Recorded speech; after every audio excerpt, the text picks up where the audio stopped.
आज हमारी क्लास होगी अगेन ज्योग्राफी में कॉस्मोलॉजी पार्ट 3 एंड दैट सब पार्ट इज सोलर सिस्टम।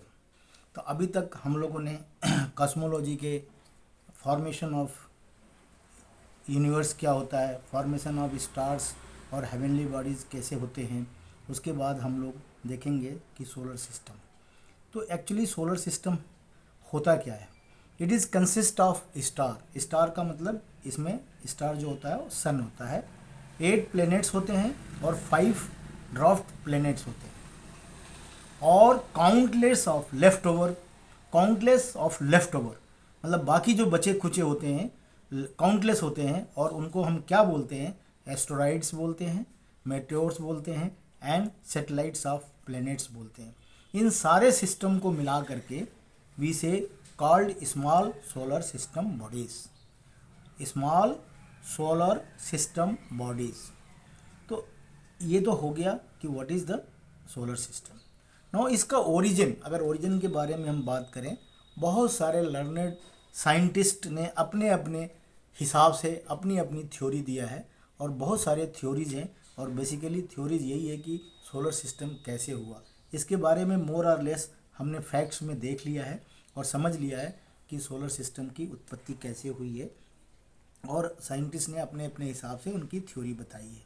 चलिए हम अब कुछ डिस्कस करें और जानें कि सोलर सिस्टम में जो हम एक स्टार सन की बात करते हैं, सन जो हमारा स्टार है उसके बारे में हम कुछ जानकारी हासिल करें। तो सन क्या है?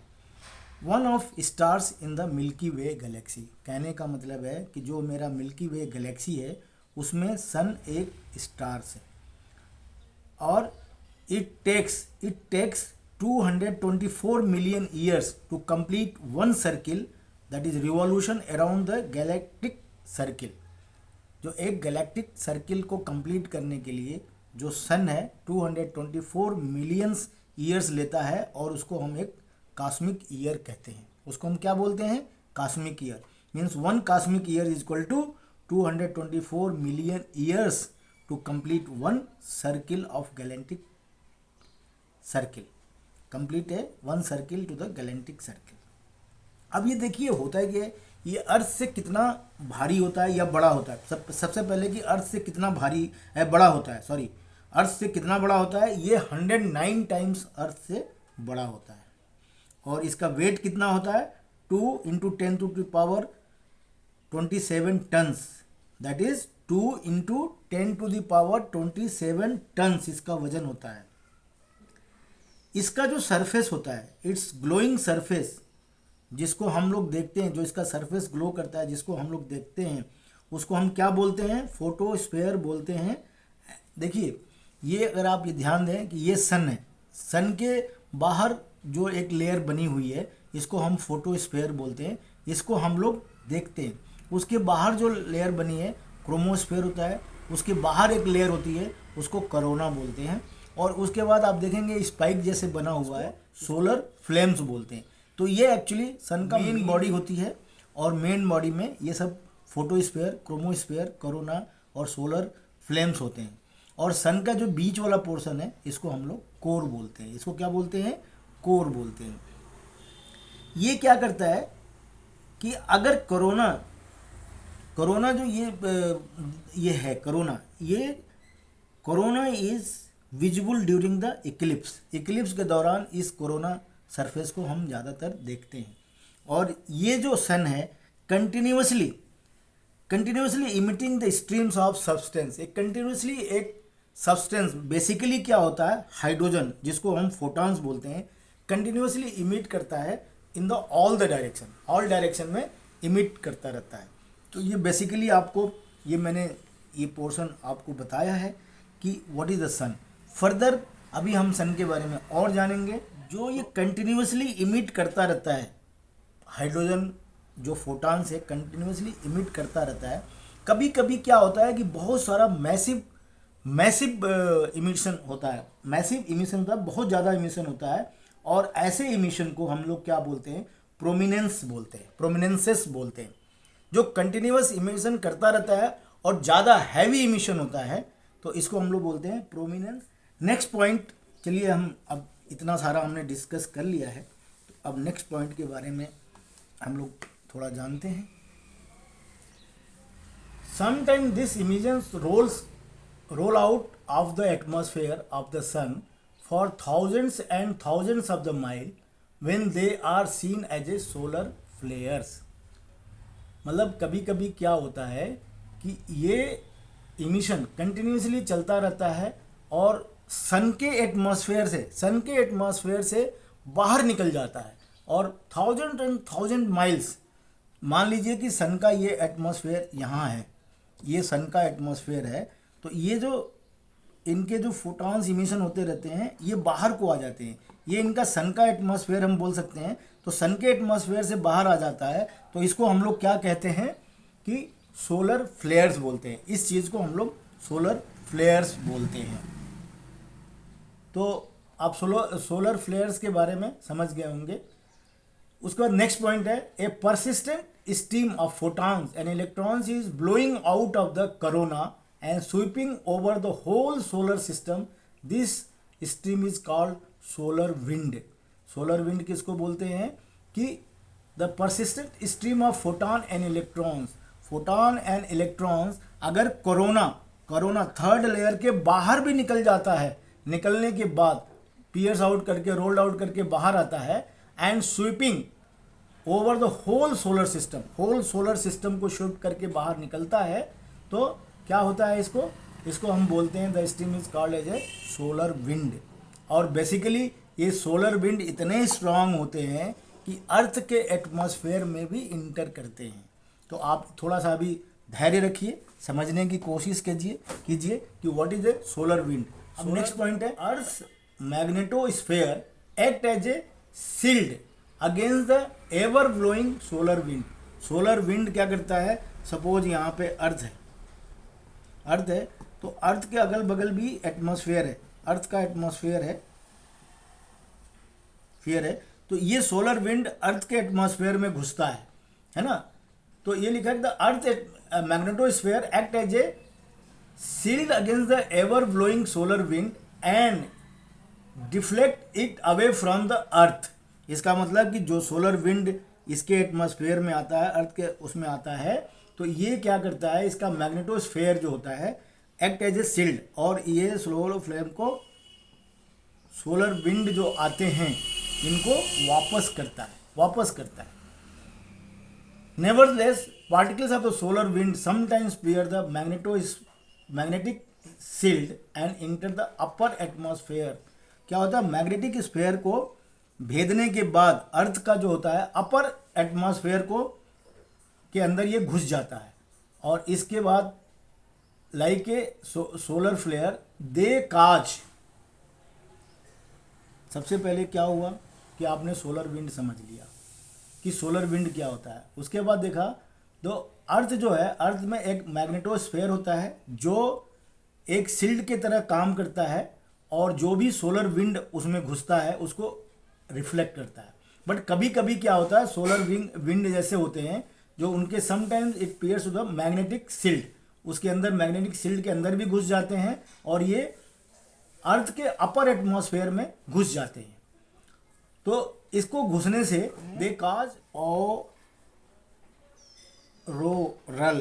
Auroral display.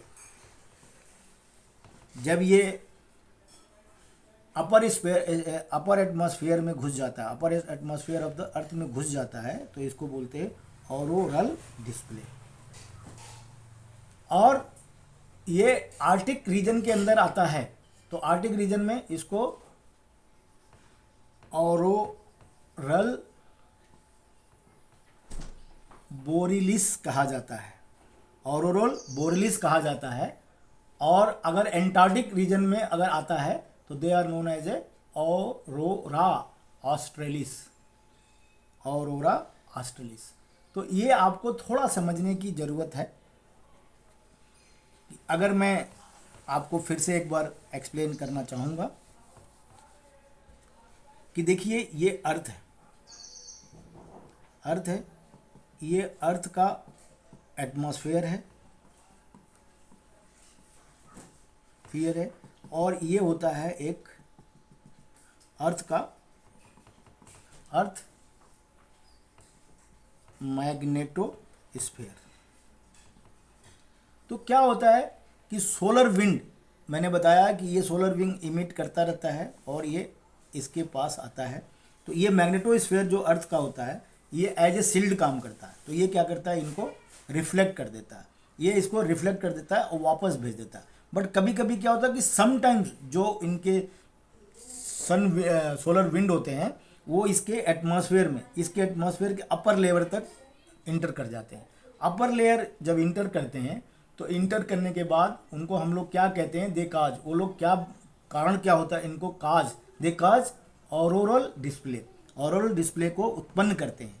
अगर यही आर्टिक रीजन में होते हैं तो उसको हम ऑरोरा बोरेलिस कहते हैं, और एंटार्क्टिक रीजन में होता है तो इसको ऑरोरा ऑस्ट्रेलिस बोलते हैं। बस इतना ही अंतर है इसमें, और कोई दिक्कत नहीं है।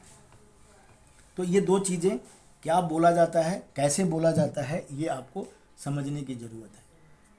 नेक्स्ट पॉइंट जो है, the surface of sun changes continuously.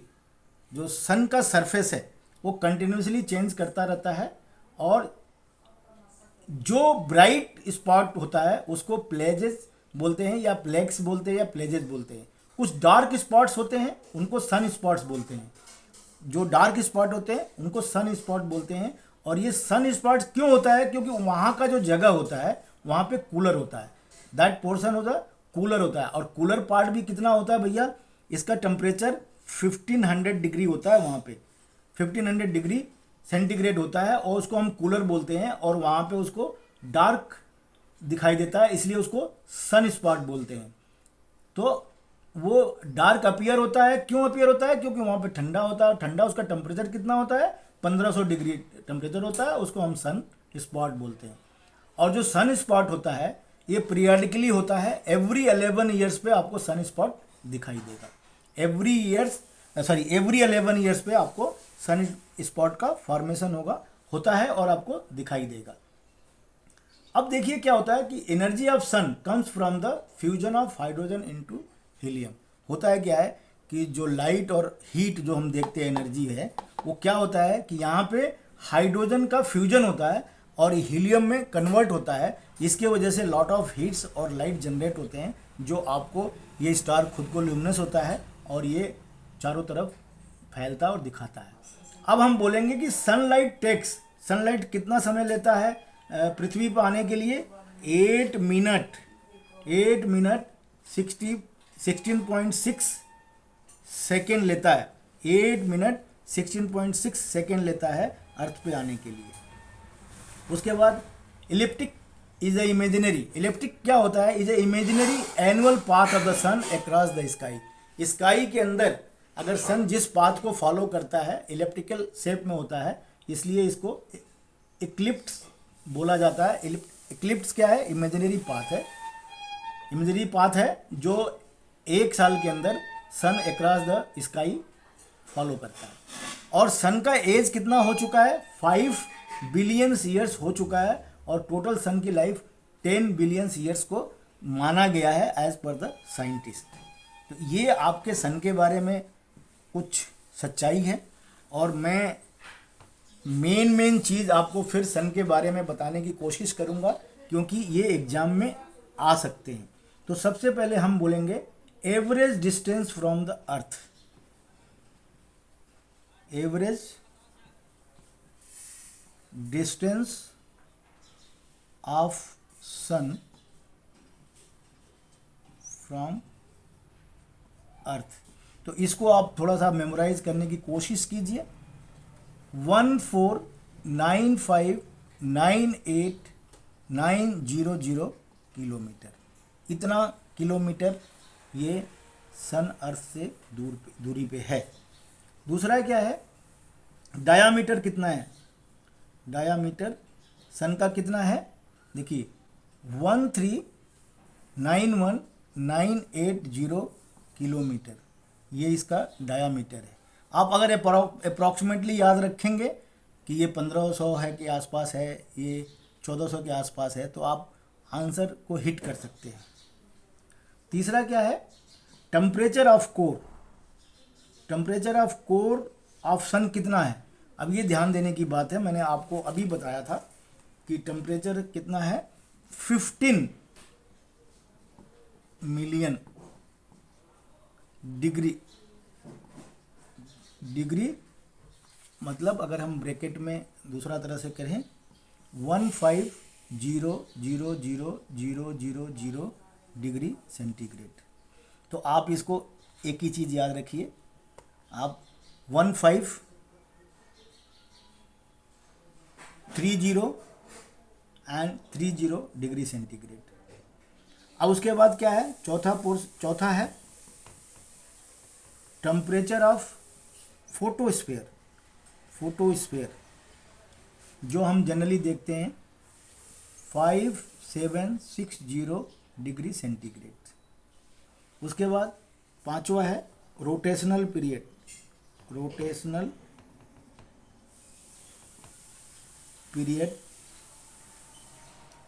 25 days, याद रखिए 25 days eight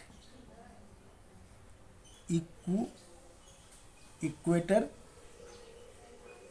and 33 days at poles.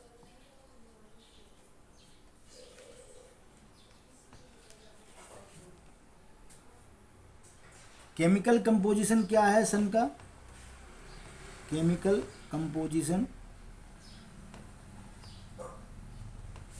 क्या है, 70% hydrogen, 28% helium and 2% others.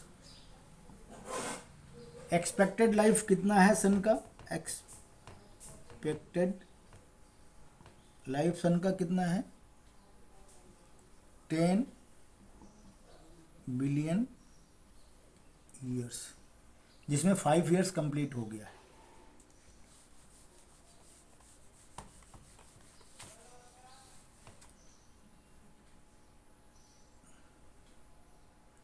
Time जो सन की लाइट अर्थ तक आने का कितना होता है वो मैं आपको बता दिया हूँ, 8 मिनट 16.6 सेकेंड। तो वेलोसिटी ऑफ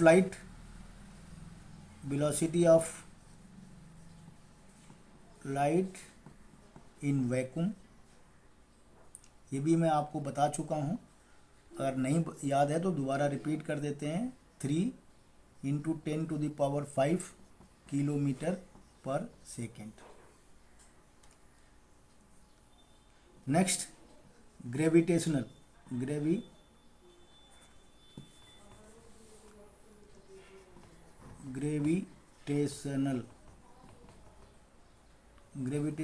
पुल कितना है इसका, 28 times than that of earth, मतलब 28 टाइम्स अर्थ से ज़्यादा है। तो आज मैं आपको सन के बारे में बताया हूँ कि सन क्या होता है, कैसे होता है और क्या क्या मेन पॉइंट्स हैं। तो आप इनको अगर मेन पॉइंट्स को याद रखेंगे तो आपको एग्ज़ाम में यही मेन पॉइंट्स पूछे जाते हैं और उसी में से आपको एक क्वेश्चन मिल जाएगा। इसी के साथ मैं अपने क्लास को विराम देता हूँ और मैं उम्मीद करता हूँ कि आप मेरे वीडियो को पूरा बिगिनिंग से अंत तक वॉच करेंगे। अगर आपको ज्योग्राफी कॉस्मोलॉजी के बारे में जानना है तो ये पार्ट 1 से लेके पढ़िए और जहाँ तक कॉस्मोलॉजी का पार्ट ख़त्म होता है पूरा पार्ट को पढ़िए, आराम से पढ़िए, एक बार देखिए, 2 बार देखिए और उसको पूरी तरह से समझने की कोशिश कीजिए। मुझे उम्मीद है कि जितना मैं समझा रहा हूँ अगर आप इतना समझ लेते हैं तो आप इसके क्वेश्चन को 100% सॉल्व कर पाएंगे। धन्यवाद।